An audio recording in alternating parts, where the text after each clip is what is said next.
Around 1660, what we know today as New York was still a small Dutch colony called New Amsterdam, a settlement of little more than 1,500 people squeezed onto the southern tip of the island of Manhattan, surrounded by wooden walls, shaped by the fur trade and by a growing tension between European empires vying for control of the Atlantic. In less than 4 years, this city would cease to be Dutch forever. In this video, I use modern artificial intelligence tools to bring maps, engravings, and historical paintings to life, changing camera angles, altering perspectives, and moving us through these scenes in ways their original artists could never have imagined. The goal is not just to look at the past, but to step into it, to walk through New Amsterdam as it was, and imagine what it would be like to be here, among Dutch brick houses, narrow canals, noisy taverns, and the smell of salt coming from the harbour. And if you stay until the end, we will compare these same places with the way they look today, to see what time has transformed and what still remains. Before we set foot in old New Amsterdam, it is worth understanding how this story began. In 1609, the English navigator Henry Hudson, in the service of the Dutch East India Company, explored the natural harbour and the river that today bears his name. He was searching for a northwest passage to Asia and its riches, but what he found was a land abundant in beaver pelts, enough to justify a Dutch claim over the entire region between the Connecticut and Delaware rivers.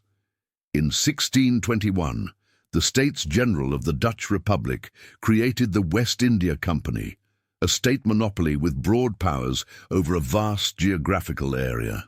In 1624, the company sent the first 30 families of Walloon settlers, French-speaking Protestant refugees from the southern Netherlands, and the following year began construction of Fort Amsterdam on the southern tip of Manhattan. In 1626, Peter Minuit was appointed the first Director General and negotiated the purchase of the island from the native Lenape for 60 guilders in trade goods, a transaction that would become one of the most debated in the history of colonial America. From there, the settlement grew slowly around the fort, attracting not only Dutch, but Germans, English, Scandinavians, French, Portuguese, enslaved Africans, and Jewish refugees from Dutch Brazil. In 1643, when the population barely reached 500 people, a visiting Jesuit priest reported that 18 different languages were spoken in that small patch of land. From the very beginning, New Amsterdam was something that existed nowhere else in colonial America. This map is the Castello Plan, the oldest known cartographic representation of what would become the city of New York. It was created in 1660 by the surveyor Jacques Cortelyou at the request of Peter Stuyvesant and the citizens of New Amsterdam to produce an accurate survey of their small city.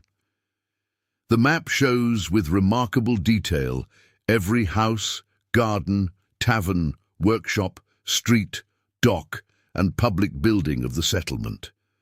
It allows us to reconstruct with precision what this city was at its Dutch peak, just 4 years before the English takeover. Houses with stepped gables, roofs of red tile imported from Holland, vegetable gardens in backyards, and even the names of property owners can be identified.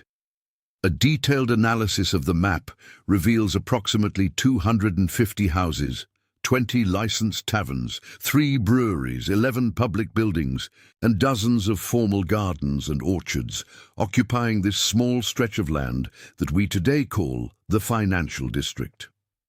Around 1667, the cartographer Joan Bleu bound the original plan into an atlas and sold it to Cosimo III de' Medici, Grand Duke of Tuscany.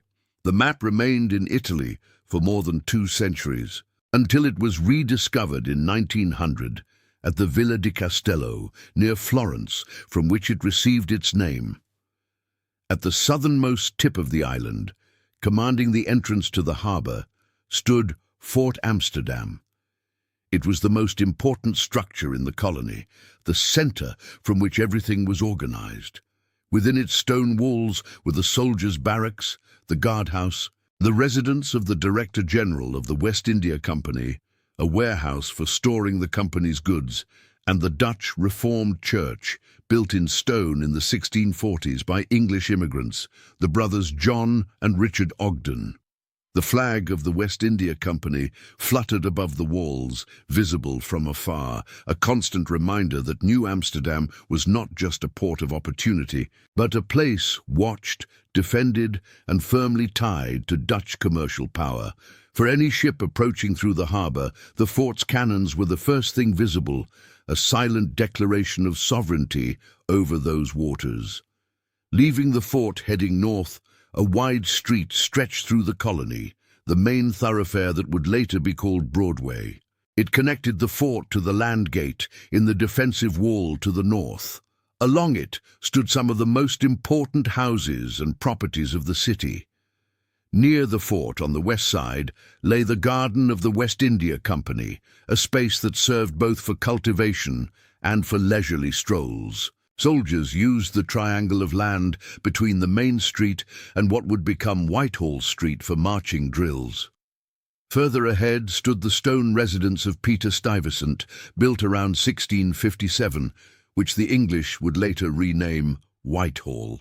Stuyvesant had governed New Amsterdam since 1647, a one-legged man, authoritarian and determined, who significantly expanded the settlement, ordered the construction of new markets, canals, and defences, but who also refused to accept the religious plurality that made Holland unique in Europe. He was a zealous protector of the privileges of the Dutch Reformed Church and came into open conflict with Lutherans, Jews, Catholics, and Quakers who attempted to practice their beliefs openly in the colony. Walking eastward, we reach the commercial heart of New Amsterdam, a canal cut through the center of the settlement, connecting the East River Harbour to the interior of the city. This was the Heergracht, the Gentleman's Canal, named after a canal that had been recently built in Amsterdam. The Dutch had transformed a natural inlet into a functional canal, deepening and reinforcing its banks. Wooden bridges crossed its waters, and along the banks, 2- and 3-story houses with typical Dutch gables created a scene reminiscent of the cities of the motherland. On Sundays, a market formed along the banks of the canal, where farmers from Brooklyn paddled across by canoe to sell their produce in the center of the settlement. The canal was not merely a transportation route for small boats. It was the meeting point of the community, the place where commerce and daily life mingled in the open air. In 1660, the burgomasters ordered the construction of a sluice gate at the mouth of the canal by the East River, to keep its waters always full and available in case of fire, a constant danger in a city of wooden houses. On the eastern bank of the canal stood the Stadhuis, the city hall of New Amsterdam. This stone building had begun as a tavern built in the 1640s, and in 1653, when Stuyvesant granted municipal rights to the settlement, the tavern was declared the seat of the new local government. The burgomasters and the schepens, the Dutch equivalents of mayors and aldermen, gathered here to administer the affairs of the growing city. It was a place where laws were debated, commercial disputes were settled, and public order was maintained in a colony where dozens of nationalities lived side by side in a proximity that few other colonial communities of the era experienced. Following the bank of the East River, we reach Pearl Street, one of the oldest streets in Manhattan. Its name comes from the Dutch Parelstraat, a reference to the oyster shells that covered its path, remnants of the original Lenape trails that the Dutch had incorporated into their urban layout. This was the waterfront of the city, the eastern shoreline of Manhattan, where the main wharf extended out toward the waters. From here, ships arriving from Europe and the Caribbean unloaded their goods, passengers disembarked for the first time, and New Amsterdam made its first impression on those arriving by sea.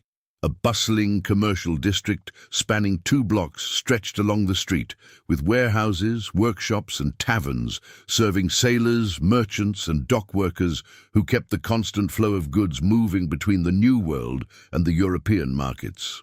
Not far from there lay the Brewers Strait, the Brewers Street, which in its easternmost section was known as Hoog Strait, the High Street. The brewers held considerable wealth and influence in New Amsterdam. Stuyvesant once complained that an entire quarter of the city had turned into taverns. The brewers petitioned to have their street paved and financed the work with their own money, making it, in 1658, the first paved street in New Amsterdam. Beer was an essential part of Dutch social life, transported intact across the ocean, and the breweries produced not only for local consumption, but for a trade that extended to the neighboring colonies. Heading back north, we arrive at the structure that defined the city's boundary and separated the urban world from the wilderness. In 1653, during the First Anglo-Dutch War, rumours of English troops gathering in New England reached the small colony. Stuyvesant ordered the construction of a defensive palisade that crossed the island from east to west, from the East River to the North River. The wall was made of earth, stone and wooden planks approximately 15 feet high.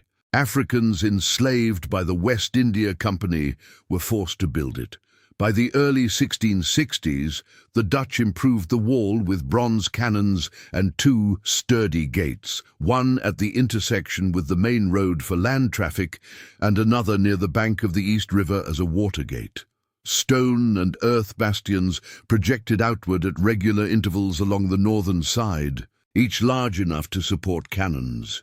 Walking the entire length of the wall, from the eastern bank to the western bank and back to Bowling Green, would take about 10 minutes. It was not a great military fortification, but for a colony of 1,500 people surrounded by uncertainties, it was enough to create a sense of separation between the ordered world of the city and the vast unknown that stretched to the north. Beyond the wall, the landscape changed completely. Vegetable gardens, orchards and farms stretched along dirt paths that climbed up the island toward the north. The main road followed along what would become the Bowery, a Dutch word for farm, for it was along this road that the great agricultural estates that fed the city's population were located. Stuyvesant's own farm, known as the Great Boerie, lay beyond the urban limits, where he cultivated his lands and kept a pear tree that, according to tradition, he had personally brought from Holland.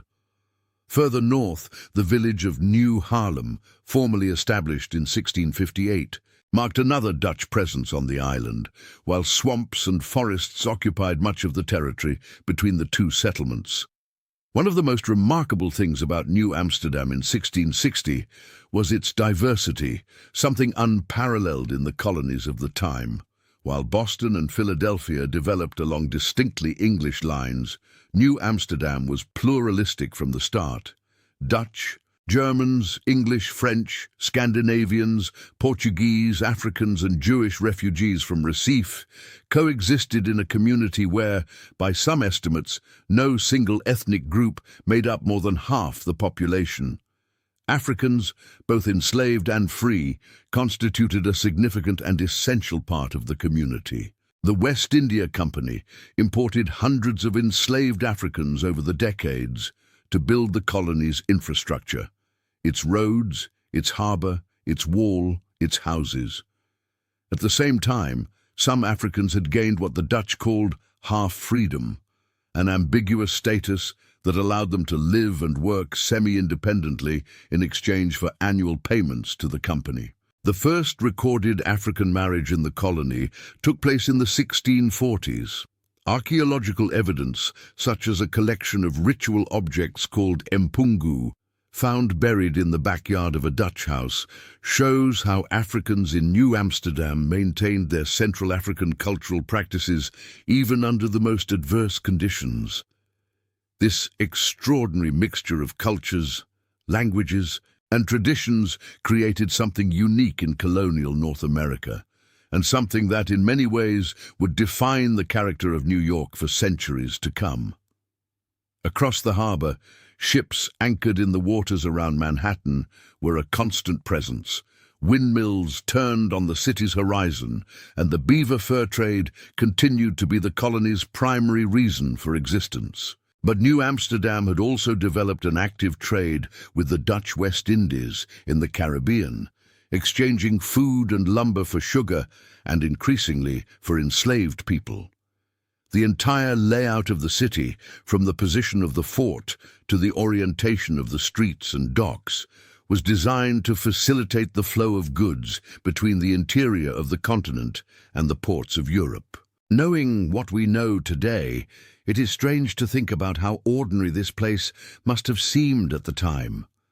A small colonial town with little more than 15 streets, surrounded by wooden walls, governed by a trading company based on the other side of the ocean. No one here in 1660 could have imagined that in a few years the English would arrive with 4 warships and take the colony without firing a single shot, renaming it New York in honor of the Duke of York. That Stuyvesant himself, furious but powerless in the face of English military superiority, would sign the Articles of Capitulation and spend the rest of his days on his farm in the Bowery, that the wall would be torn down and the path along it would become the most powerful street in the financial world, that the canal would be filled in and become an avenue, that the houses with Dutch gables would give way to skyscrapers, and that, despite all of this, the original street layout would survive for more than 360 years, preserving the geometry of a colony that existed for only 4 decades. But that planted the seeds of one of the greatest cities in the world. Now, I want to bring you to the present and show you how these places look today. Thank you for being here, and if you have suggestions or requests for future cities, share them in the comments. Let's go. Fort Amsterdam stood exactly where the Alexander Hamilton U.S. Custom House stands today at Bowling Green on the southernmost tip of Manhattan. The fortress that once housed soldiers, a church, and the headquarters of the West India Company was demolished in the late 18th century, but the triangular park in front of the building still preserves the outline of the space that Dutch soldiers used for military drills. The main road that left the fort heading north is the same Broadway we know today, where Dutch wooden and brick houses with gables facing the street once stood. Skyscrapers and theaters now rise, but the path is the same, following the original route traced by the first settlers more than 400 years ago. The canal that cut through the center of New Amsterdam, the Herengracht, was filled in 1676 after years of garbage accumulation and became Broad Street. The unusual width of the street still today reveals its origin as a waterway, and Bridge Street, which crosses Broad Street, still carries in its name the memory of the wooden bridges that once crossed the Dutch waters. The Stadt Huys, the first city hall of New York, stood at the site of the current number 85 Broad Street. Archaeological excavations revealed the remains of the colonial building's walls, and today, yellow stone markings on the pavement indicate the approximate outline of what was the city's first seat of government, one of the few visible remnants of New Amsterdam. Pearl Street, which once marked the eastern waterfront of the island, now lies several blocks from the river. Centuries of landfill expanded Manhattan's coastline far beyond its original contour. But the street remains, following the same path that the Lenape traveled centuries before the arrival of Europeans. Stone Street, the old Brewers Street, still exists and maintains a distinct character in the heart of the financial district. Its cobblestones and its outdoor restaurants create an atmosphere that, in a way, echoes the social life that the Dutch brewers cultivated here. And the wall that Stuyvesant ordered, built to protect the colony, was torn down by the English, and the path along it became Wall Street. Where there once were wooden planks, bronze cannons, and guarded gates, today stands the most powerful financial center in the world. No physical trace of the original wall remains above ground, but a bronze relief of the Castello plan is embedded in a rock at the corner of State Street and South Ferry, not far from where Stuyvesant's house once stood, a small reminder that all of this was once Dutch. Thank you very much for watching. Your ideas, suggestions, and constructive comments really help define what comes next. Feel free to leave a comment below. Until next time.